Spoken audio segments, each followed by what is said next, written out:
बेटा हम शाम को भी तो घर से निकल सकते थे, बाहर तपतपाती धूप निकली है, हम इस वक्त धूप में कहां कहां भटकेंगे। माँ जी अब हम कुछ नहीं कर सकते, ना तो घर की कोई दूसरी व्यवस्था हो सकी है और ना ही हम कर्ज चुका सके, अब तो यहाँ से जाना ही पड़ेगा।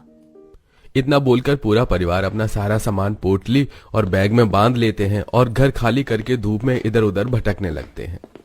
पापा कितनी खुजली हो रही, कितनी तेज धूप है, प्यास के मारे गला सूख रहा है। सुनिए जी, प्यास तो मुझे भी बहुत लग रही है और हम जो अपने साथ पानी लेकर आए थे वो भी खत्म हो गया है। कुछ देर कहीं बैठकर आराम कर लेते हैं, वैसे भी सूरज ढलने को है।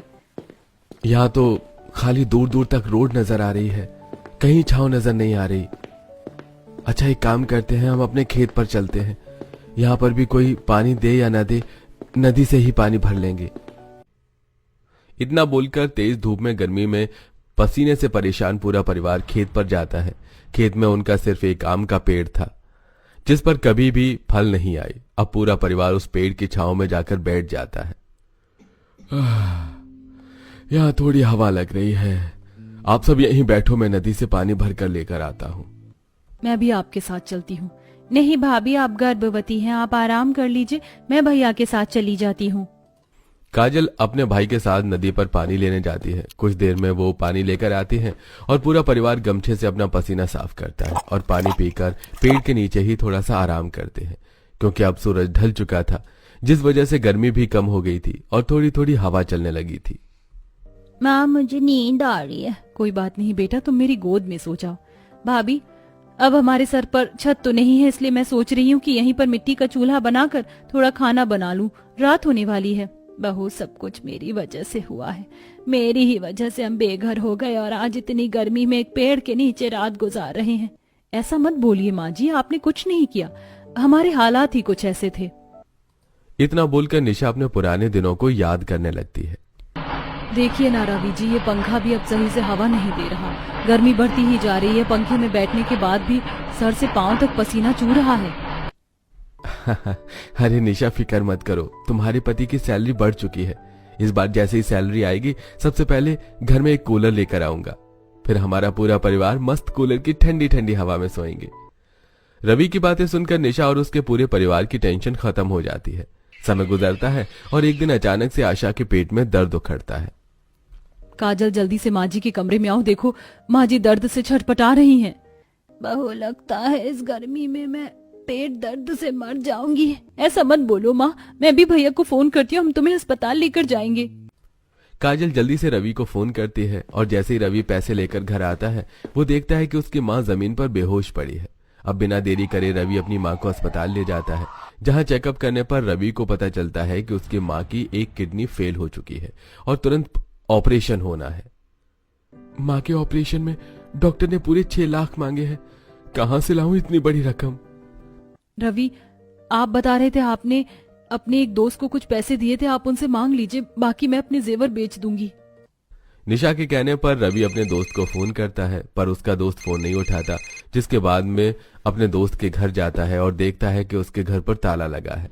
अब सभी के पास बहुत कम समय बचा था और उसके हाथ में बिल्कुल भी पैसे नहीं थे, इसलिए वो बिना किसी से सलाह मशवरा करे अपना घर बेच देता है। शुक्रिया भाई साहब, पर 1 महीने में मैं आपको आपके 6 लाख दे दूंगा और अपना घर भी छुड़वा लूंगा, और अगर मैं 1 महीने में आपको आपके पैसे नहीं दे सका तो बिना बोले खुद ही घर खाली कर दूंगा। हाँ ठीक है, अब जाओ यहाँ से। रवि गांव के अमीर साहूकार के कर्ज लेकर अपनी माँ का इलाज करवाता है और घर जाने के बाद अपनी माँ का अच्छे से देखभाल करता है।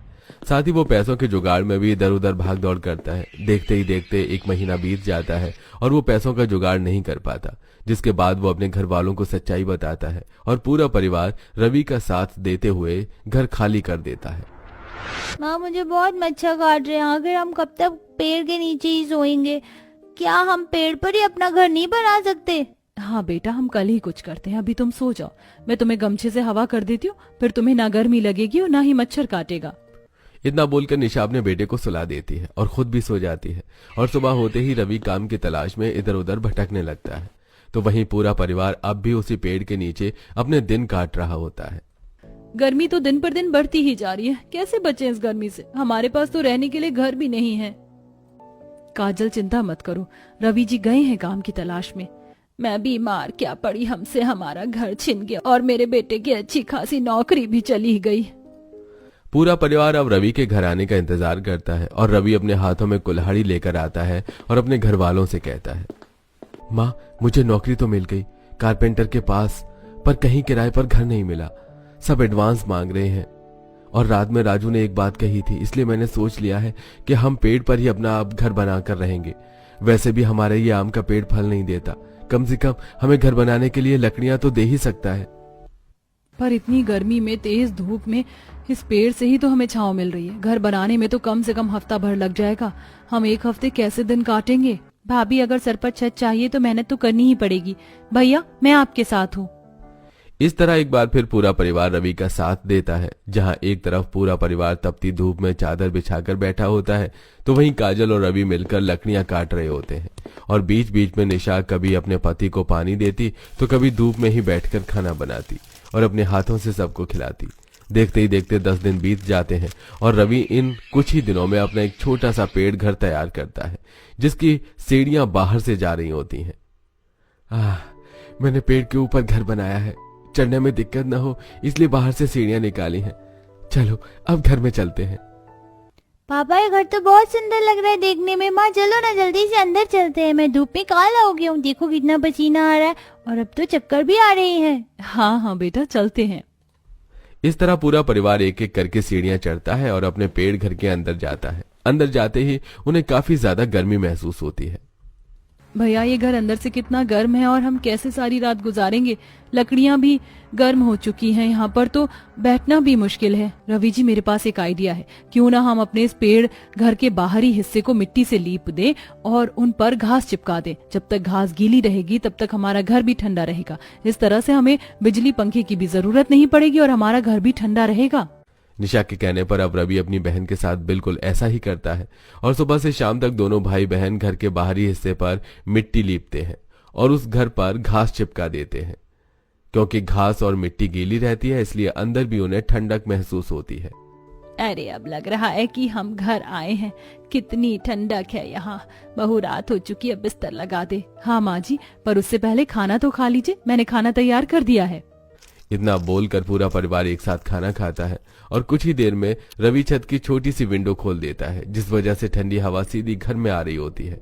अब पूरा परिवार अपने पेड़ घर में गुजारता है और सुबह होने तक उन्हें ठंड लगने लगती है जिस वजह से पतली चादर वो लोग ओढ़ लेते हैं और सुबह होते ही आज तो मजा आ गया। सोने में लग ही नहीं रहा कि गर्मी का भी मौसम है। कुछ दिन पहले हम गर्मी से कैसे तप रहे थे। पापा मुझे तो अपना पेड़ घर बहुत पसंद आया, अब तो मैं हमेशा यहीं रहूंगा। हाँ बेटा क्यों नहीं, अब हम अपने इसी पेड़ घर में रहेंगे। अच्छा मैंने कुछ दिन की छुट्टी मांगी थी, नई जॉब है। अगर आज भी नहीं गया तो ये नौकरी भी चली जाएगी। पेट का गुजारा करने के लिए नौकरी भी जरूरी है। अब आप लोगों को बाहर धूप में तपने की जरूरत नहीं लगे कि घर गर्म हो रहा है तो बाहर की घास गीली कर देना। इतना बोलकर रवि तो काम पर चला जाता है, पर निशा अपनी नंद और सास के साथ मिलकर बचे पत्तों से घर को सजाती हैं और घर में अपने हाथों से रात के लिए लालटेन तैयार करती हैं। और रात को जब रवि घर आता है तो वो देखता है कि उसका घर फूल और पत्तों से सजा हुआ है। ये देख रवि को बहुत अच्छा लगता है और अब निशा अपने गरीब ससुराल के साथ अपने पेड़ घर में एक खुशहाल जीवन जीती है।